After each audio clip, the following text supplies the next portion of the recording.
Okay အားလုံးပဲမင်္ဂလာပါကျွန်တော်ကိုလူတွေတော်တော်များများလာမေးတဲ့ message ကနေပြီးတော့လာမေးတဲ့သူတွေရှိတယ်လို့ဒီ comment description ကနေပြီးတော့မေးတဲ့သူတွေလည်းရှိတယ်အဲ့ဒါကဘာလဲဆိုတော့ကျွန်တော်တို့ ban ကိုဒီ ban easy app ကိုပေါ့နော် easy app ကိုဘယ်လိုဝင်ရမလဲပေါ့ဝင်လို့မရဘူးအခက်အခဲတွေဖြစ်နေတဲ့သူတွေတော်တော်ကြီးကိုများတယ်လို့ပြောလို့ရတယ်အဲ့ဒါကိုကျွန်တော်တို့ဘယ်လိုဖြည့်ရှင်းရမလဲဆိုပြီးတော့ကျွန်တော်ဒီဗီဒီယိုလေးနဲ့ပြန်ပြီးတော့ update လုပ်ပေးလိုက်တယ်ပေါ့နော်ရတဲ့သူတွေလည်းရတယ်မရတဲ့သူတွေလည်းမရဘူးမရတဲ့သူတွေကတော့နားမလဲလို့ဖြစ်စေဘာသာစကားကြောင့်ဖြစ်စေပေါ့အခက်ခဲတော့ကိုယ်စီရှိကြတာပဲဒါပေမဲ့ဘန်ကိုယ်တိုင်သွားစရာမလိုဘူးဗျာပြောချင်တာဘန်ကိုယ်တိုင်သွားစရာမလိုဘူးဒီနည်းနဲ့ပဲကျွန်တော်တို့ဖြည့်ရှင်းလို့ရတယ်ပေါ့နော်ရတယ်ဆိုတာကျွန်တော်အတိအကျအာမခံတယ်အတိအကျအာမခံတယ်ဆိုတာဘရိုတို့အနေနဲ့မိတ်ဆွေတို့အနေနဲ့လိုက်လို့ရမယ့်အချက်လေးတွေတော့တည်တည်ချာချာလေးမှတ်ထားဖို့လိုမယ်ပေါ့နော်တည်ချာချာလေးမှတ်ထားဖို့လိုမယ်အခုကကျွန်တော်တို့မှာကအခုနေထားနေလို့ဘာဆိုဘာမှလုပ်လို့မရဘူးဘန်ကိုသွားလို့ရှိရင်လည်းဘန်ကလုံးမပေးဘူးပေါ့နော်မျက်နှာဒီ face verify လုပ်တဲ့ဟာကိုမျက်နှာ verify လုပ်တဲ့ဟာကိုဥပမာပြရမယ်ဆိုလို့ရှိရင်တော့ဒီလိုမျိုးလေးပေါ့နော်ဥပမာပြရမယ်ဆိုဒီလိုမျိုးလေးပေါ့ဒါမျက်နှာစကင်ဖတ်ပြီးတော့ login ဝင်တဲ့ဟာကိုလုပ်လို့မရဘူးပေါ့နော်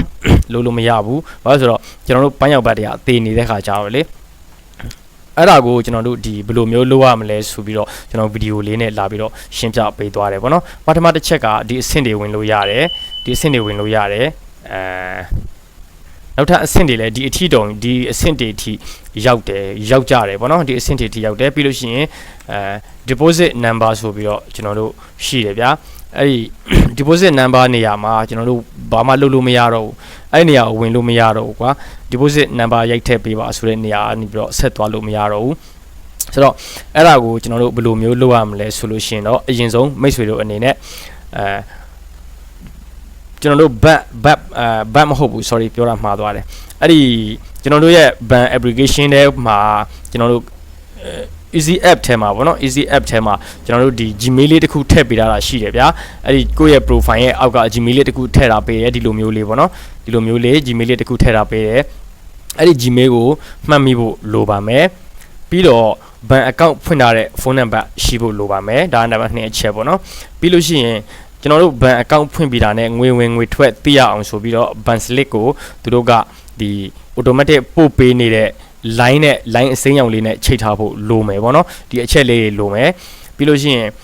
အဲ့ဒါလေးကိုမှတ်မိဖို့တော့လိုမယ်မမှတ်မိဘူးဆိုလို့ရှိရင်တော့နည်းနည်းလေးမဟုတ်ပြဿနာတက်နိုင်တယ်ပေါ့နော်လို့ရမှာမဟုတ်ဘူးဆိုတော့အရင်ဆုံးမိတ်ဆွေတို့အနေနဲ့ဒီသူ့ရဲ့ ban ကဒီ phone number ကိုဆက်သွားလိုက်ပေါ့နော်ဟုတ်ပြီဆက်သွားတဲ့အချိန်မှာလဲကိုဘေးမှာထိုင်းစကားကျွမ်းကျင်တဲ့အတိမိတ်ဆွေတယောက်ကိုခေါ်ထားပါသူနဲ့ကူပြီးတော့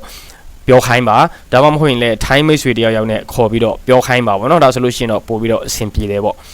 ဆိုတော့အဲ့ဒီဘာသာစကားလေးနည်းနည်းအခက်အခဲရှိမယ်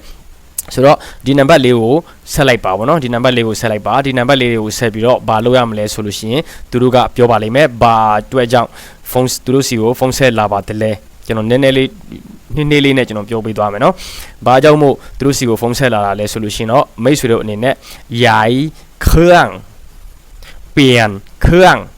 งအဲ့လိုပြောလို့ရတယ်။ယာယီเครื่องဆိုတာကြတော့ဆက်ပြောင်းတာပေါ့နော်။ဟိုဖုန်းကနေပြီးတော့ဒီဖုန်းကိုပြောင်းတာကိုယာယီเครื่องလို့ခေါ်ပါတယ်။ဟုတ်ပြီနော်။ယာယီเครื่องเปลี่ยนเครื่อ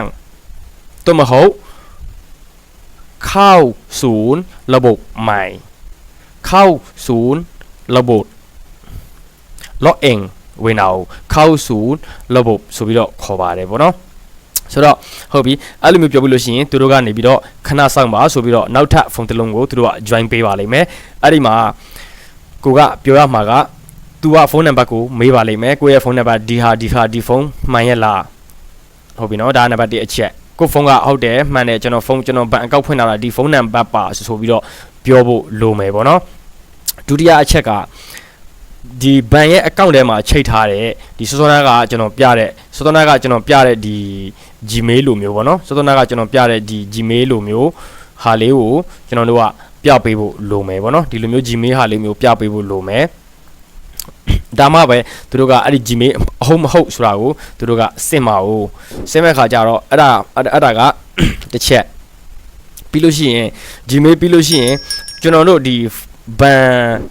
application နောက်ဆုံးသုံးထားတဲ့အချိန် slip ပေါ့နော်ကျွန်တော်တို့ ban slip ကိုရှိလာလို့မေးပါလိမ့်မယ်ဘန်စလစ်ဘယ်လောက်လွှဲထားလဲဘယ်လောက်ငွေပမာဏဘယ်လောက်ထိတစုံတဦးကိုလွှဲထားပြီးသွားပြီလဲသူတို့အဲ့လိုမျိုးမေးပါလိမ့်မယ်ဒါဆိုလို့ရှိရင်တော့ကျွန်တော်တို့ line နဲ့ချိတ်ထားလို့ရှိရင်အဲ့ဒီ line ထဲမှာဒီဟာလေးရှိတယ်ပေါ့နော်ဒီ screenshot လေးကျွန်တော်ပြပေးထားတယ်အဲ့လိုမျိုး line ထဲမှာအဲ့လိုမျိုးလေးရှိတယ်အဲ့လိုမျိုးလေးရှိပြီးပြီဆိုလို့ရှိရင်တော့ဒီလိုမျိုးလေးပေါ့နော်ဥပမာကျွန်တော်ပြပေးဒီလိုမျိုးလေးပေါ့နော်ဒါက line ထဲကိုဝင်လာတဲ့ message တစ်ခုပေါ့နော်ဒါ line ထဲကိုဝင်လာတဲ့ message ပါဒါကျွန်တော်နောက်ဆုံး200လွှဲထားတယ်ပေါ့နော် deposit withdraw လုပ်ထားတယ်ပေါ့ဆိုတော့ကျွန်တော်ကဒီဘန်နံပါတ်နဲ့ဒီစုံတအူးကိုလွှဲထားပြီးလွှဲထားတယ်ဆိုတဲ့တက်တည်အချက်လက်တွေကိုလိုပါလိမ့်မယ်ပြီးလို့ရှိရင် okay ဒါဆိုလို့ရှိရင်တော့ကျွန်တော်ရဲ့နောက်ဆုံးအဆင့်အနေနဲ့ကတော့သူတို့ဒီပန်းရောင်ကကိုယ့်ရဲ့ပန်းရောင်ကကပ်ပြားကိုယ့်ရဲ့ပန်းရောင်ကကပ်ပြားရဲ့ဒီနံပါတ်73လုံးရှိတယ်ဗျာဒီနံပါတ်73လုံးကိုသူတို့တောင်းပါလိမ့်မယ်နံပါတ်73လုံးတောင်းလို့ရှိရင်တော့အဲ့ဒီနံပါတ်73လုံးကိုကိုယ့်အနေနဲ့ပြောပြပေးလိုက်ပါဒါဆိုလို့ရှိရင်တော့သူတို့အနေနဲ့ပြောလာပါလိမ့်မယ်သူတို့အနေနဲ့ပြောလာမှာကကြတော့ဘာပြောလာမလဲဆိုတော့24နာရီအတွင်းကိုသူတို့က message တစ်ခုပို့လာမယ်ပေါ့နော် message တစ်ခုပို့လာမယ်အဲ့ဒီ message ကဒီလိုမျိုးလေး message ပို့လာမယ်ပေါ့နော်တကယ်လို့24နာရီထဲမှာ log in ဝင်လို့ရှိရင်တော့ကျွန်တော်တို့မျက်နှာ skin နဲ့ဝင်လို့ဒီလိုမျိုးလေးမျက်နှာ skin နဲ့ဝင်မဲ့ option လေးကသူတို့အနေနဲ့သူတို့ service ကသူတို့ server ကနေပြီးတော့သူတို့ရုံးကနေပြီးတော့ဘန်ရုံးကနေပြီးတော့ automatic ဖယ်ပေးပါလိမ့်မယ်အဲ့ဒါလေးကိုဖြုတ်ပေးပါလိမ့်မယ်ဒါဆိုလို့ရှိရင်တော့ကျွန်တော်တို့ပုံမှန်ဝင်နေကြနီးအတိုင်းပဲကျွန်တော်တို့ပြန်ဝင်လို့ရမယ်ပေါ့နော်ပြန်ဝင်လို့ရမယ်ဆိုတော့အရင်ဆုံးဒီလိုမျိုးလေးနေရာကိုပြန်ရောက်သွားမယ်ကွာဒီလိုမျိုးလေးနေရာကိုပြန်ရောက်သွားမယ်ဟုတ်ပြီနော်အဲ့လိုမျိုးလေးရောက်သွားမယ်အဲ့လိုမျိုးလေးရောက်သွားပြီဆိုလို့ရှိရင်တော့ဒုတိယအဆင့်အနေနဲ့ကတော့ဒီလိုမျိုးလေးရလာမယ်ပေါ့နော်ဒါကြတော့ဝင်ဖူးတဲ့သူတိုင်းသိတယ်